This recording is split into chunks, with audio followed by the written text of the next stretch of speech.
Hey, it's Jared. In this video, we're going to take a look at the Ultrahuman Ring Air. This is a fitness tracker in the shape of a ring that does a lot of things for the size of the device. I wanted to take a look at it because I've also been wearing the Oura ring for basically this entire year. I like the Ultrahuman approach to the information that we're going to talk about that this ring provides, and I wanted to compare it to the Oura as well. So in another video, I will do a direct comparison. We'll look at the Oura and the Ultrahuman together, but this video is about the Ultrahuman experience. So after you place an order for an Ultrahuman ring, you will be shipped a sizing kit so that you can size appropriately and get the right size ring for your hand. Now, this is important because you might think, well, you know your ring size, but these rings are a little bit different because there's sensors on them as well. And even though the Ultrahuman Ring Air has a very tiny sensor bump and doesn't take up much space, I found that the size 10 ring that I normally would wear is actually a little loose. And so this isn't too bad. This fits well, leaves a little bit of room for those days where it might be retaining a little bit of water, but the 10 is a little loose,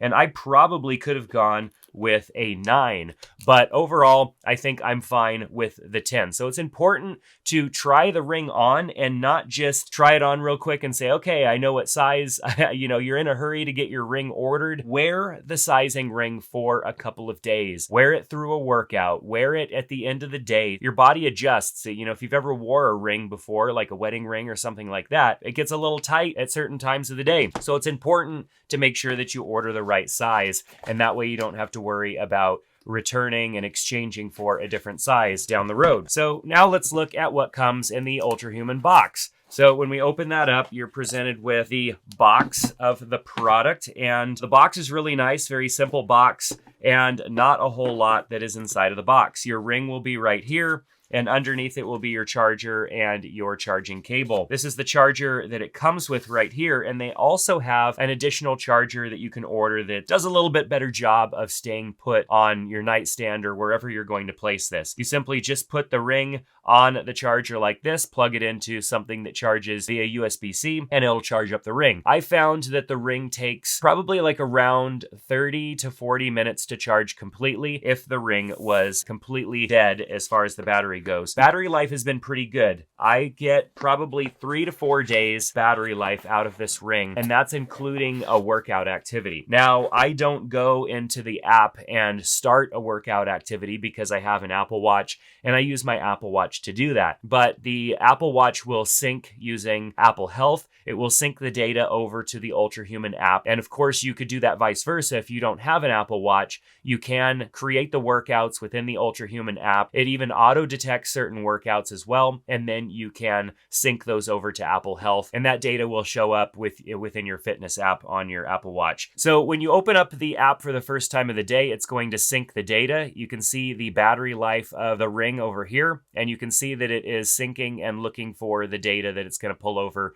from the ring. If we look at yesterday, you can see that my sleep index score was 71, and it recommended that I get a little bit more sleep. Now that it has synced the data over, it's saying good morning, and it shows me my sleep index. Looks like I got a little bit better sleep last night, and it tells me when I went to bed or when it thinks I fell asleep and when I woke up. I didn't end up waking up and working out this morning, unfortunately. I slept in a little bit today. So it shows your recovery score as well, and this type of information is good because with other devices, especially from the previous years, you don't get this type of insight. You don't get information that's going to help you understand, like, should I skip a workout the next morning or sleep in, or should I avoid caffeine too early before bed, or anything like that. There's lots of good data. We'll just look at it, and any of these can be tapped on, and it shows you additional information. So you can see here it shows my sleep efficiency, time in bed, total sleep, all of that stuff, oxygen saturation, my sleep stages. So lots of good data here, and a lot of these can be clicked into, and you can view additional information as well for some of these. So it also gives you data on what some of these things mean and how to improve them if some of them are not that good. So very useful information in here. It shows my movements through my sleep, my heart rate as well, my heart rate variability, my skin temperature. That was something that was cool. I've never had a device. Well, I mean, I guess the Apple Watch does that. The information just isn't readily available in the Apple Watch, and I just haven't dove into that. The skin temperature was kind of an interesting one. So if we go under recovery score, we can see the information here from recovery, from HRV form, sleep index, movement. It brings all that together, gives me a rolling average trend, my sleep HRV trend.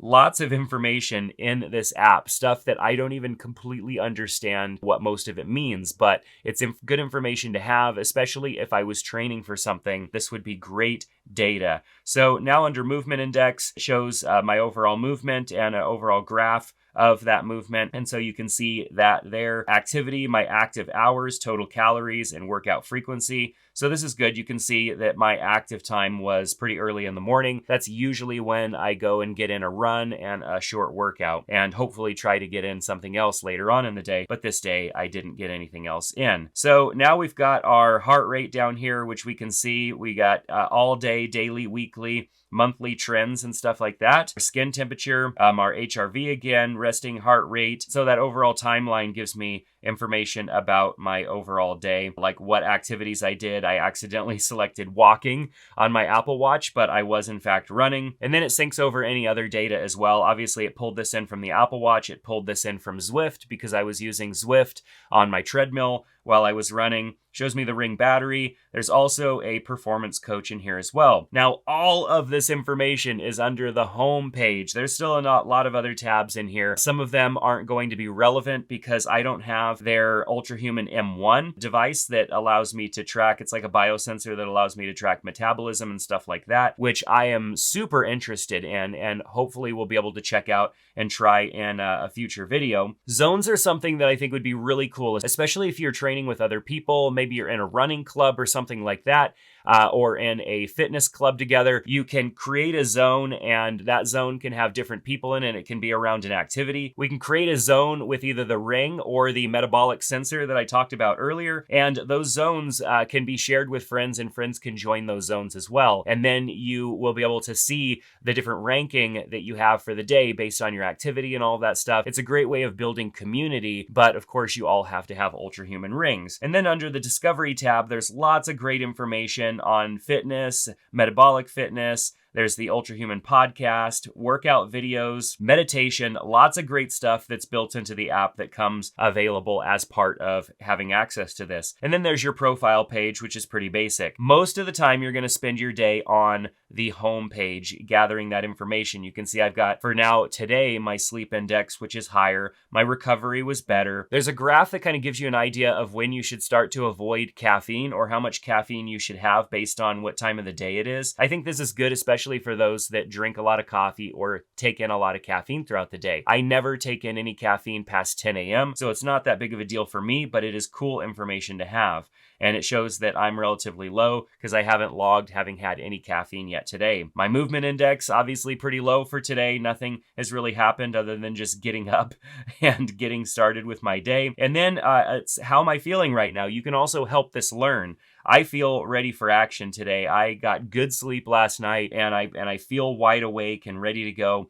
So I can log that. And then it's showing me all of my data so far for the day. And here's where you would log your event. So I could log my first event, whether it be a workout, food, sleep, weight, some sort of activity. And logging your food in here obviously is going to help with all of this data as well. So let's look at the ring a little bit closer. This is the ring, the Ultrahuman Ring, and it's very nice, very comfortable. I did scratch it a little bit already. It is pretty easy to scratch and ding up. What I did like about Ultrahuman is that there are no subscription fees to having this device, but they do have a protection plan that you can get for it that I believe is $30 a year. And being that these rings are as small as they are and can ding up and scratch up like they can, I think the $30 protection plan is probably well worth it, just so that you can get a new ring should you damage it. Because, I mean, look in there, there's all sorts of sensors and stuff. and a little battery and everything that's in there. And if any of that gets damaged, then of course want a replacement. You don't want to have to pay full price for the ring. So the ring fits really nice. It's not really any bigger than any other ring that I have been wearing. My wedding ring is a little bit smaller, and so it took just a few moments to get used to the thickness of the ring. Now, Ultrahuman and even Aura recommend that you wear your ring on your index finger. I just don't like that. I don't like the feeling of having it on my index finger. I bang it on everything when it's on my index finger, so I just don't like having it there. Sometimes I would wear it just on the knuckle a little bit just to see. And my real experience came from when I first got my Aura. I ordered one that was large enough to fit on my index finger, and I did not like that experience at all. So when I ordered my Ultrahuman, I wanted the Ultrahuman ring to fit on my ring finger, which is much more comfortable. And I don't believe that there's any difference in the data that you're getting there. If it's something that you're wanting to wear 24 hours a day, 7 days a week, then I recommend wearing it in a way that would be most comfortable. So if you're fine with having rings on your index finger, then go for it. Have it on your index finger. But for me, and probably for a lot of people who are used to just wearing one ring and don't mind it taking the place of their wedding band, then you can put it on your wedding ring finger or even just wear it on your other hand. When I've been testing my Ultrahuman and my Aura ring, I will wear them on both fingers. Now, the reason that I switched the Ultrahuman over here is because this finger seems to be a little bit bigger, and that's probably because I don't wear a ring over here most of the time, and this finger is wore down from having a ring on it all the time. But I have been wearing both of these rings at the same time, doing my workouts, tracking stuff, letting sleep data and all of that information pour in to these apps. So if you're interested in seeing both of these rings head to head, then make sure to like this video, subscribe to the channel so you can be notified when that video comes out. But check out the links in the description to Ultrahuman so that you can pick up an Ultrahuman. I think it's a great ring, fantastic product. I love the app, and the link in the description has all the information that you need to check it out.